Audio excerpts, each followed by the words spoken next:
Oh, we're going to get accused by haters for laughing again, Rejoy. That's terrible. Already. We haven't even started. Well, welcome back to the Rum Ration Podcast. The worst part is, I think, the artificial intelligence that does the noise suppression cancels out the sound of your cat. Although you and I hear it, we're laughing all the time because of your cat, and who just started off our podcast for us. But yes, Newton, my contrary cat, he's a contrarian cat, does not agree with whatever we just said. Apparently, doesn't agree with anything. No, he's very opinionated. Well, folks, welcome back to the Rum Ration Podcast. I'm Colin, and as always, I'm joined by my old buddy and former infantry officer Rejoy, who is looking remarkably freshly shaven, and he seems to have abandoned his aspiration to have been known by the call sign Greybeard. Rejoy, I got to tell you, I think the Admiral is going to be disappointed. Well, I can well understand that, Colin. And as you know, my weakness is legendary. When I take a when I take a stance, I may be the first to retreat from it, depending on which way the wind blows. And the wind was definitely not blowing through my luxuriant beard. So Aisha came back from India, is what you're saying? Pretty much found the razor. Yes, right. Anyway, it was handed to me. Pleasure to be here as always, Colin. And, we spent a lot of time in our past episode talking about the glory of the 100 Days and the victory in 1918. And that really was quite an episode. And if you've not listened to it, for listeners out there, again, we encourage you to go back and listen to it because it's fascinating. And we had a great time recording that one. Yeah, that was really good. But today we're looking at, the dark sequel. We're going back to March 1919 to a place called Kinmel Park in North Wales. And like many sequels, this one isn't as good as the original. This isn't a story about fighting the Germans. It's about approximately 20,000 Canadians who had survived the trenches only to find themselves in yet another sea of mud. It's a story of how a breakdown in leadership and communication led to Canadians killing Canadians. Yeah, I mean, I think that's just a part of the big tragedy that the story is. But before we dive in, let me just say that this wasn't a uniquely Canadian problem, though. Although we, of course, are going to be concentrating on the Canadian aspect of it. But in December 1918, Royal Artillery troops rioted at Le Havre in France and burned several depots. In January 1919, a larger and more politically alarming disturbance broke out around Calais, in France, among British rear area troops due to the arrest of a certain Private John Pantling, who belonged to the Royal Army Ordnance Corps. And he was arrested for an allegedly seditious speech, resulting in troops breaking him out, forming camp committees, and briefly organizing into soldiers' councils, which smacks suspiciously of Bolshevism and what was happening in Russia in 1917, didn't it? Yeah. But, I mean, very, very suspicious. But the Canadians had their own wave of unrest, too. 13 incidents in overseas repatriation camps were reported between 1918 and 1919. So 13 of them. But Kinmel was the worst by far. The causes were familiar: slow demobilization, bad conditions, boredom, resentment, and the bitter realization that victory didn't mean freedom. These men had survived total war. Now they were stuck waiting to get home. And in regard to Kinmel in particular, we're going to walk through this by looking at the breakdown of unit cohesion, the failure of the chain of command, and the human cost of a strategic logistics machine that, it basically ground to a halt, which is something you and I were just sort of kind of alluding to before we started recording. We've got a lot of ground to cover for this episode, so let's get cracking. We will get cracking indeed. And Rejoy, if you look at the layout of Kinmel Park in 1919, you see a blueprint for disaster. It was a transit camp, so not really a ton of time or effort or energy put into it because it's not going to be there for very long. Yep. It was subdivided into 20 sub-camps and 11 wings. But as infantry guys, particularly ones who were born and bred within the regimental system, even at times unfairly accused of being perhaps slightly biased in favor of the Royal Montreal Regiment. I know. There's a lot of haters out there, Rejoy. Sad. We see the first red flag immediately. The men weren't in their original units. That's a big one. That really is a big flag. And unlike our beloved RMR, who were shipped home as a complete unit, these Canadian troops suffering in the crappy accommodations of Kinmel Park were sorted by what they called military districts, which we'll Right. call MDs moving forward, which were based on where they were heading back to in Canada. Mhm. MD2 for Toronto, MD10 for Winnipeg, and so on. You get the picture. Yeah, very administratively efficient. Yes, yes. Yeah. But basically only that. Yeah. I mean, because despite the name, the Royal Montreal Regiment wasn't only comprised of dudes from Montreal. No, exactly. So you take a veteran who has survived the Somme, Vimy, Passchendaele, and then, of course, the 100 Days Campaign. You pull him away from his buddies, and most importantly, the NCOs and officers. He trusts, and in some cases fears, Well, particularly the RSM. especially particularly the RSM. You say that, I still get chills. And you put him in a composite wing with thousands of, well, basically strangers. Yeah. You've effectively deleted the primary group cohesion that keeps a soldier disciplined. Yeah, they feel free. They're broken out of it, out of their normal conditions, and the physical conditions were equally brutal. It was one of the coldest winters on record for Wales, and Wales, I don't believe, is well known as a sunny holiday destination even today, even with global warming. No sandy beaches and cocktails under sun umbrellas there. I don't think so. Windswept, cold, and miserable. But don't worry, in the Middle Ages, they had malaria, too, to go along with it. So they had everything, really. What doesn't kill you makes you stronger, Colin. That's true. That's true. The camp was on the coast. It was exposed to constant harsh winds, lovely, and there was a severe fuel shortage. So there was no coal for the stoves in these damp timber huts. Hardly the, quote, land fit for heroes, end quote, which had been Lloyd George's post-armistice pledge to make Britain a fit country for heroes to live in, a promise that he made during his election campaign in Wolverhampton on the 23rd of November, 1918, just a couple of weeks after the armistice. Yes. And this, in turn, the reality was they were leaving returning soldiers cold, angry, and stranded in camps. That's not a promising start to a huge demobilization. No, hardly. But tell me again, when did he make this promise? That was, what did I say? 23rd of November, 1918? During his election campaign, during his election campaign, yes. Interesting. So maybe a little bit hyperbolic rhetoric, perhaps? Maybe. No, not a politician. Not a politician, no. So the overcrowding was staggering. I mean, you described in painful detail the conditions of that camp, and throw in that the fact that you had 42 men sleeping in huts designed for 30 men. Great. They were taking turns sleeping on the floor with a single blanket each. Again, to the way you described those conditions, wet, damp timber muds with wind and sleet and rain. In March, in Wales, the average overnight temperatures are just above freezing. Man. And you've got a single blanket on a damp timber floor. Jesus. Now, Google tells us that winters tend to be fairly wet. Rainfall is excessive, and the temperature usually stays above freezing. So not exactly your holiday destination at that time of year. Unless you're a masochist. Now, if that wasn't grim enough, then there was also the Spanish flu that was going around and killing people by the thousands. Now, it was ripping through this camp as well, and it caused about 80 Canadian deaths at Kinmel before the riots even started. Wow. And we also have to talk about the camp staff. These men were being commanded by officers who were often inexperienced, some with only a few months of service, many of whom hadn't been part of a regular battalion at the front. They were just part of a training formation. And meanwhile, just outside the gates was, quote, Tin Town, end quote, a collection of shops and pubs where locals were reportedly price gouging the Canadians. Sounds like your modern army base, just minus the pickup truck dealerships, the billboard ads for crypto, and tattoo parlors, and a lot of Monster Energy drink. Yes, some things just never change. They never change. That opportunity to try and gouge a soldier from his money is always going to be there.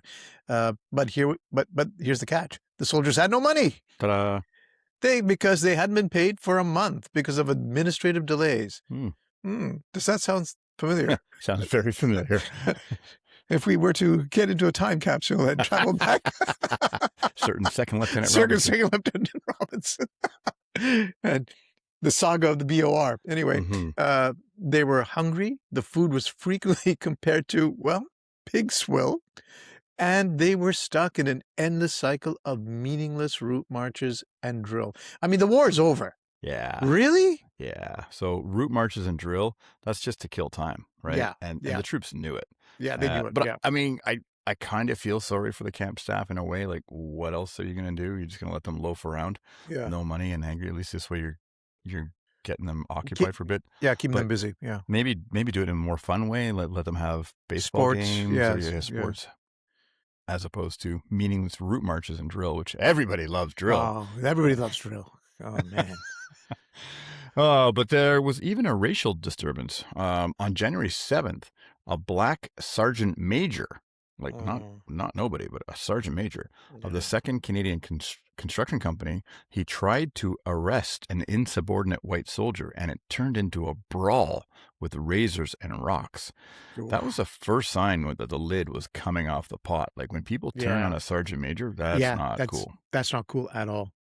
Yeah. Before we continue with several thousand increasingly angry Canadians trapped in rainy Wales, I think this is a perfect time for our first fantasy sponsor break. Today's episode of the Rum Ration is absolutely not brought to you by War Office Optimistic Timelines, a bold blended whiskey for those moments when senior leadership assures you everything is well in hand. Tasting notes include damp wool, cold railway platforms, burnt tobacco, and the lingering aftertaste of being told you'll be home, quote, within the month for the 6th consecutive month. War Office Optimistic Timelines, aged longer than expected, is never home in time for Christmas, and is always delivered later than promised. Perfect. Amen. Absolutely perfect. So, what actually lit the fuse? It was a feeling of profound betrayal regarding the, quote, first over first back policy. Now, the promise sounded simple enough. The men who had gone overseas first, the old hands from 1914 and 1915, will be the first sent home. Sounds reasonable. After everything they had endured, it felt like a sacred promise, and I can well understand that. Sure. And especially those early days, we talked about Ypres and being in the line. Again, if you're not familiar with those battles, go back to our episodes where we talked about Ypres and the horror of what these men had gone through, just at the beginning of the many horrors, actually. But the thing is, the army didn't always think in terms of individual sacrifice. It thought in terms of units, drafts, and shipping schedules, like a corporation. Mm-hmm. And by 1919, after years of reinforcements, transfers, and reorganized battalions that created bitter absurdities, men who had survived years in the trenches could find themselves delayed because they were attached to, well, the wrong formation, while others seemed to be moving ahead of them. To the soldiers stuck in camps like Kinmel, it didn't look like logistics. It looked like betrayal. Right. And logistics does play a huge part in this, which the road to hell is always paved with good intentions, right? Because this is when the rumors started. In late February 1919, the men found out that massive ships like the Olympic and Mauritania were being reallocated to American troops who hadn't been overseas nearly as long. We talked about in the last episode how that was a big strategic turning of the tide. You had 100,000 American troops arriving a month by June 1918. And then, wait a minute, why are they getting to go home? I've been here since 1915. Yeah, that's right. So, it's a big change. And that's where you got to bring in your good buddy. And please, I think you should really try and do some sort of impersonation. Well, we're talking about the immortal Winston Churchill, aren't we?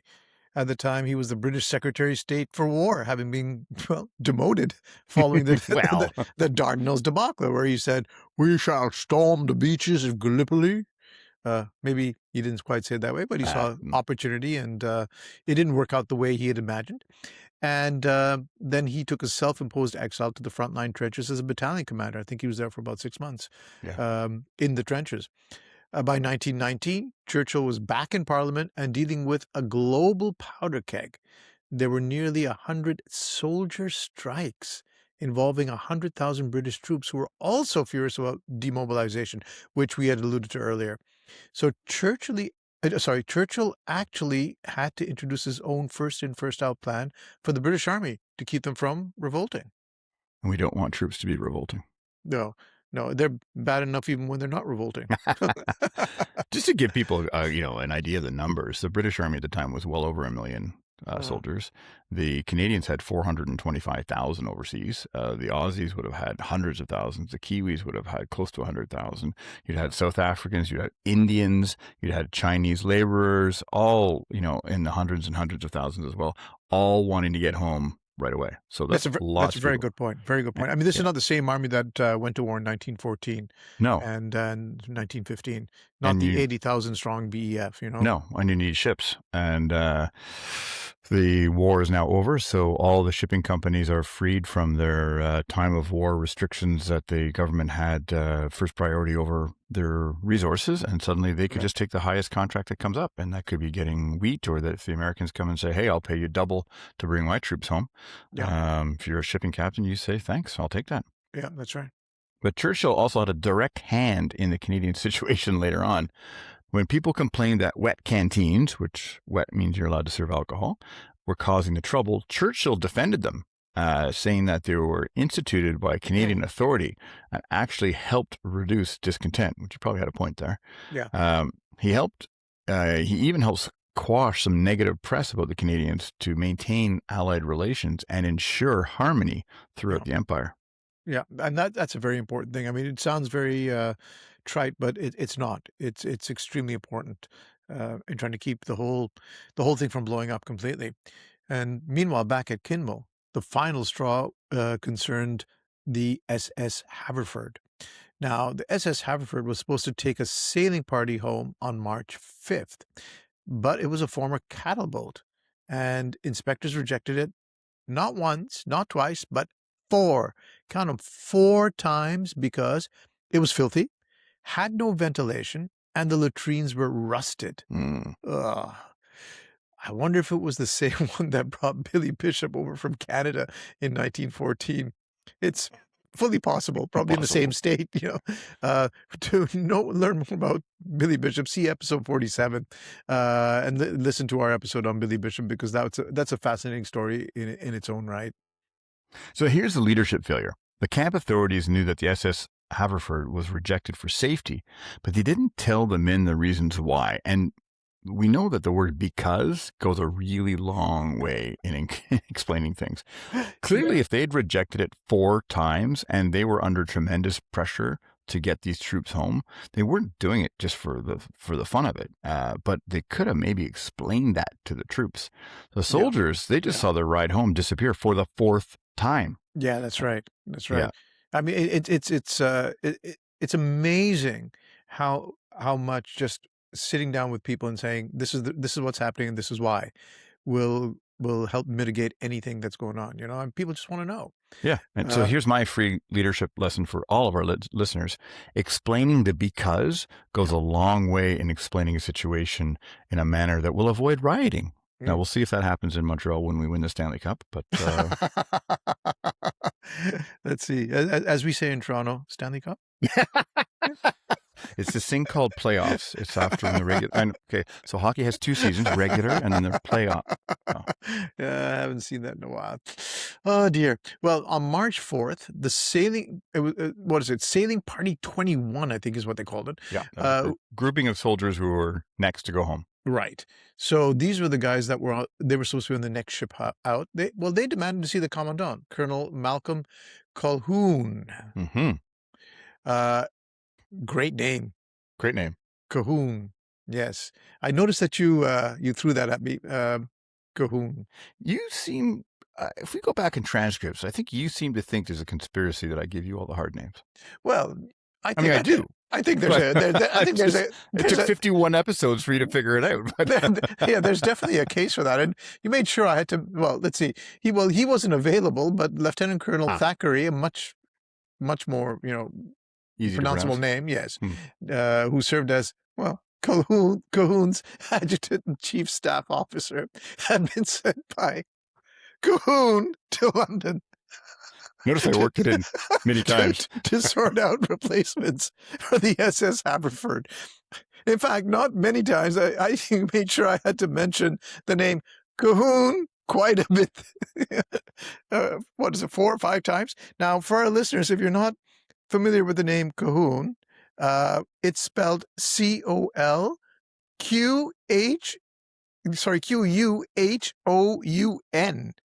but pronounced Cahoon. So you pronounce it that way. well, moving on. Moving on. Thackeray, in the meantime. There's a good, easily pronounceable name. Thackeray did eventually secure replacement ships in London, and he telegraphed the good news back to camp. Excellent. But there's always a but. Oh, whoops. Always a but. Unfortunately, the telegraph was awfully vague. And he didn't hurry back to camp to explain the solution which would quiet the unrest. Instead, he spent the evening enjoying the entertainment of the metropolis, as one does, because London had a lot to offer. It did, probably a bit more than, say, a rainy, windswept camp in Wales. Yes. Not comparable, I think. But not to be outdone in the enjoying the entertainment of town department, the Commandant, Colonel Malcolm Colquhoun, had already gone out for the evening to the town of Rill. The telegram just sat there. Junior officers heard rumors of a riot, but just like Rejoy explained to all of us in episode 48 of how the German officers didn't want to wake Hitler on the morning of D-Day, 1944, these junior officers in 1919 didn't want to disturb their seniors after hours. This was an information vacuum, and it was the catalyst. Yes, you can see it all brewing, can't you? And it's like, as I said, road to hell is paved by good intentions. It's one little thing, one little thing. Yep. An unclear telegram. Exactly. That nobody bothers to clarify. Nobody bothers to bring it up to the boss. And then, So speaking of catalysts, this next segment is most definitely not sponsored by number 2 Camp Drainage Gin. Ah, yes. Distilled somewhere in the beautiful wetlands of Kinmel Park, using only the finest Welsh rainwater, trench runoff, and despair. Tasting notes include soaked canvas, boot polish, chlorine from the Abolition's trench, and just a whisper of influenza. Oh dear. Number 2 Camp Drainage Gin, because if the water's already in your boots, it may as well be in your drink too.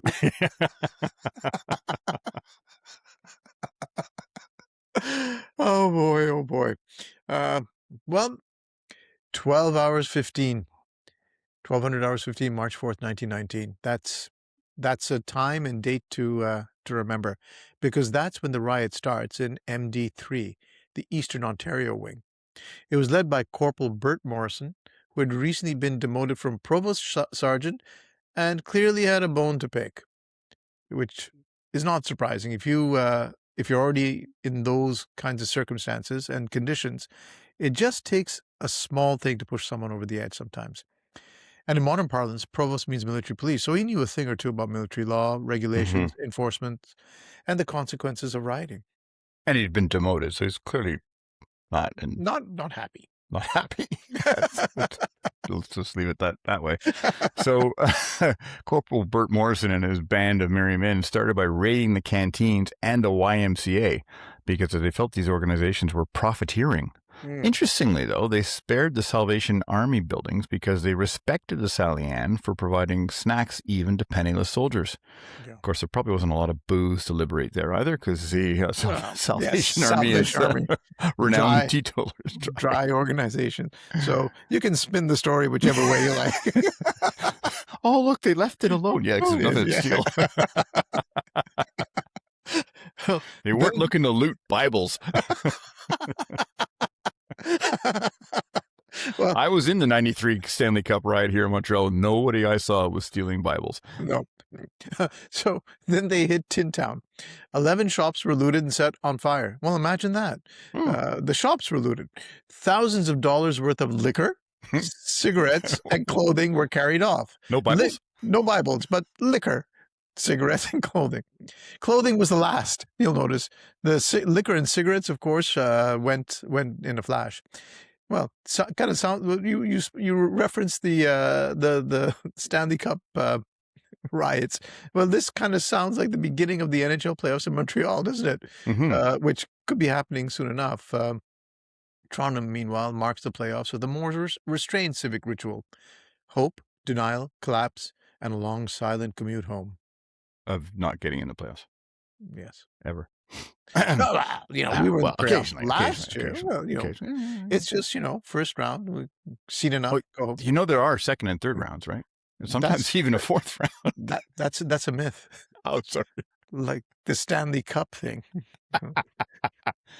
The press coverage was wild. The London Times followed the Rum Ration Podcast principles of never letting facts get in the way of a good story, and they breathlessly reported that the riot had begun with the cry of, quote, "Come on, the Bolsheviks," Yes. end quote. And they claimed a Russian Canadian was leading it. How convenient. They even reported a Victoria Cross winner, conveniently unnamed, was trampled to death, and that rioters had stolen clothes from female staff, forcing them to stay in bed. Gosh, this Victoria Cross winner, I think that's even one Victoria Cross that Sam Hughes did not volunteer or claim to have won, right? No, boys, I wasn't involved in that one. I didn't get the Victoria Cross for that one. That wasn't it. So, No. So the military later confirmed that the trampled VC story was a myth. Well, who would have thought? And the girls were treated with utmost chivalry. Wow. But doesn't sell as many newspapers. No, it does not. So they let's talk about the Bolshevik label. And that stuck to Sapper William Tarasevich, a Russian-born soldier who was chosen by the men to lead a strike committee, which is what they used to call them in those days, strike committees. Yes. So I think they still do for people. do they? Okay. I guess so. The only people go on strike now in Canada are the federal servants, municipal workers. This is a non-political part. Right. You're right. Thank you. We have to remind each other. Yes. On the morning of March 5th, 1919, Colonel Calhoun tried to walk through the camp. Kind of brave. He later said that some of the soldiers actually put down their loot to salute him before picking it back up again. That's very courteous of them. But the atmosphere was turning into a combat engagement. Well, let's not forget, well-trained troops are well-trained troops. That's a fact. Yeah, an officer walks by, you click your heels and snap the salute. Put down your loot and salute. You'll notice all Coon did was probably salute back and kept on walking. Yes. Probably quickly. The smart thing to do. So some accounts suggest the Canadians were particularly angry because they believed they were being used as forced labor by British officers. But it was really a combination of factors such as no pay, no leave, strenuous military drill, even though the Germans had been defeated, crappy food, and of course, terrible sleeping conditions, which exacerbated the anger and the resentment. I guess nobody could have seen that coming. No. So around 2:30 on March 5th, 1919, the rioters moved on to Camp 20, where the administrative records were kept. Here we go. A lieutenant named J.A. Gautier organized a defensive perimeter, another steadfast example of French-Canadian resolve. Rejoy, we've covered that at great depth. 3 episodes. Yes. Gautier even removed his badges of rank to move among the rioters to try and spot the leaders. They're probably English, huh? Eastern Ontario, I told you. By Hawkesbury, Yana, du qui parle français. Now, Gautier warned them not to attack. But you know what?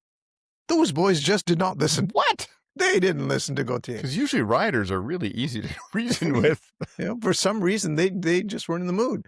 They were organized into 3 groups carrying red flags. Red flags, but which were actually just red YMCA curtains on pool cues. They probably looted those, Of course. They had stones, broom handles, and, well, this is not so funny, straight razors strapped to sticks. Yeah, it's hard to pretend you're just going out for a walk when you've got a straight razor strapped to a stick. Exactly. Yes. Yeah. So when the rioters charged the guard room, also another good indicator that they're playing for keeps, when they charged the guard room to free prisoners, the loyal troops who had been issued rifles and ammunition opened fire. Yeah. And this is where we need to dwell on the 5 men who didn't make it home. Yeah, this is where the story takes a very, very dark turn. First, Sapper William Tarasevich, who we had mentioned just earlier on, who was accused of being the Russian leader of the rioters. Bolshevik. The Bolshevik leader. He was 30 years old. He was born in Russia, but had served with the 4th Canadian Railway, Railway troops.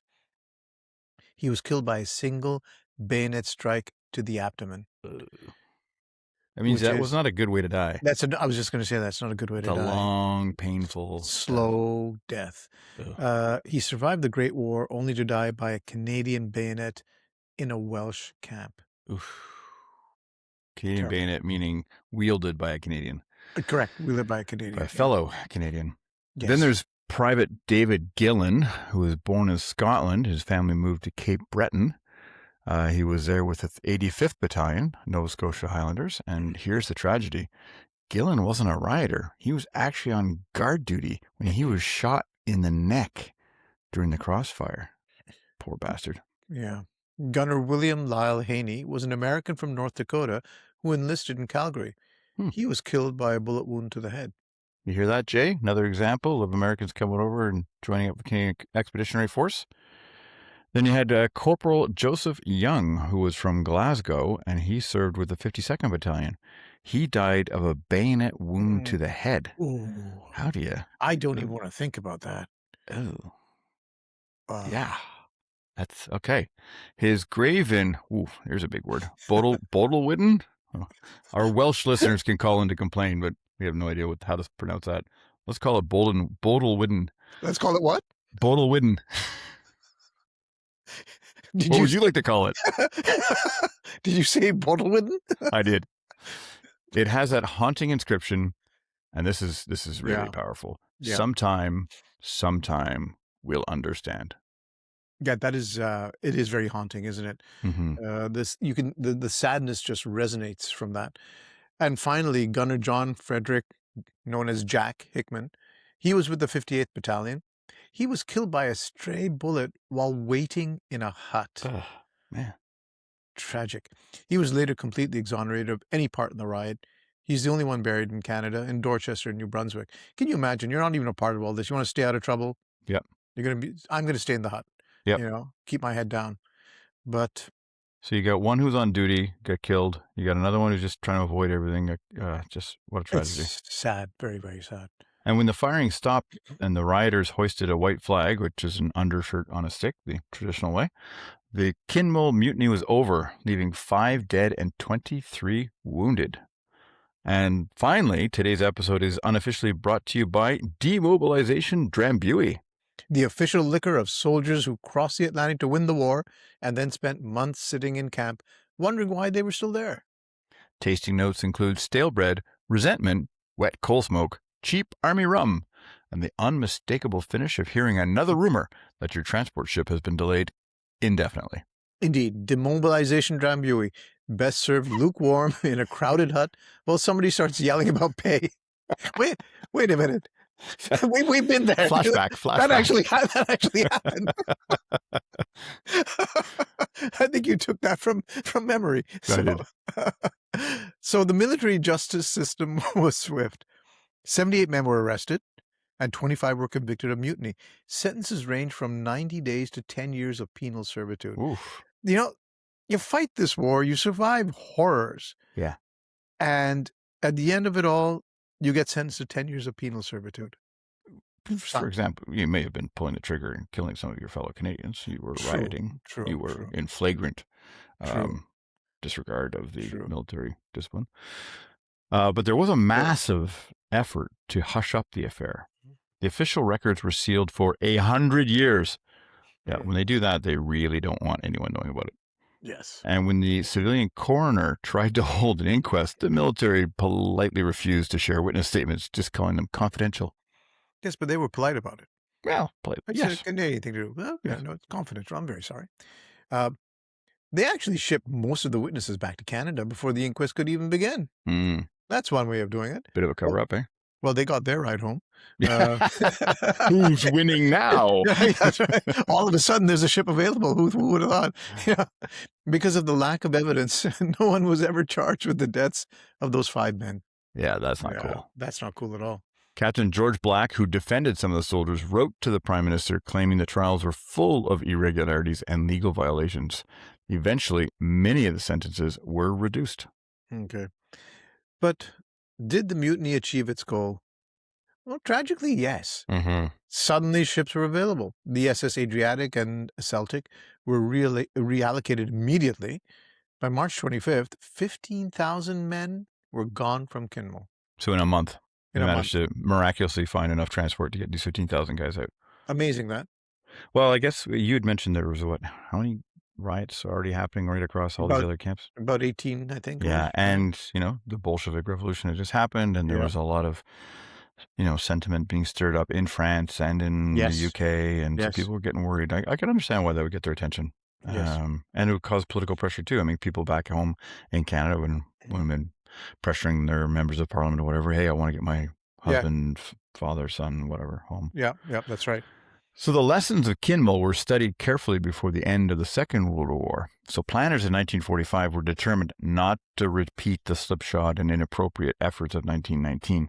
They kept the troops busier, better paid, and most importantly, better informed. There you go. So at the end of the day, something good did come out of it all. That's right. It's a reminder that leadership isn't just about the mission. It's about the covenant with the people who carry it out. When you break that covenant, you pay in blood. Joseph Young's headstone really says it all. Quote, sometime, we'll understand. End quote. A century later, and we're still trying to understand. To the 5 who didn't make it home, we remember. And that's all for this episode of the Rum Ration Podcast. Please like, subscribe, tell a friend. We even try paying for a billboard advertising your favorite episode. I think that's the best idea of all, actually. Thank you. Until next time. Cheers to history.